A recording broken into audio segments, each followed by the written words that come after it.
হঠাৎ করেই রাজস্থান পুলিশের দেখা মিলল হিন্দ মোটরে। স্ত্রীর দাবিপত্র নিয়ে স্বামীর বাড়ি পৌঁছালেন রাজস্থান পুলিশ। ঘটনাটি ঘটেছে হিন্দ মোটরের নিউ স্টেশন রোডে। পুলিশ সূত্র অনুযায়ী জানা গেছে, স্বামীর নাম রাজেশ সোনি।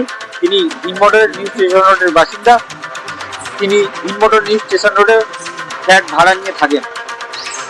বিবাহ বহির্ভূত সমস্যার কারণে রাজেশ সোনির স্ত্রী তার স্বামীর কাছে 70,000 টাকা দাবি করেছেন।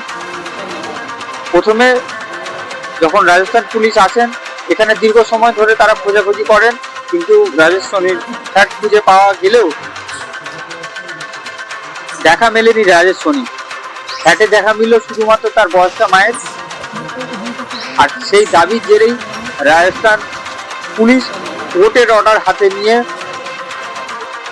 উত্তরপাড়া পুলিশকে নিয়ে পৌঁছালেন রাজেশ সোনির ফ্ল্যাটে তার মায়ের সাথেও কথা বললেন পুলিশ কর্মীরা। সমস্ত কিছু ঘটনাটি ঘটেছে হিন্দ মোটরের নিউ স্টেশন রোডে। উত্তর থেকে ইন্দ্রনীল চক্রবর্তী রিপোর্ট, এনসিআর সমাচার।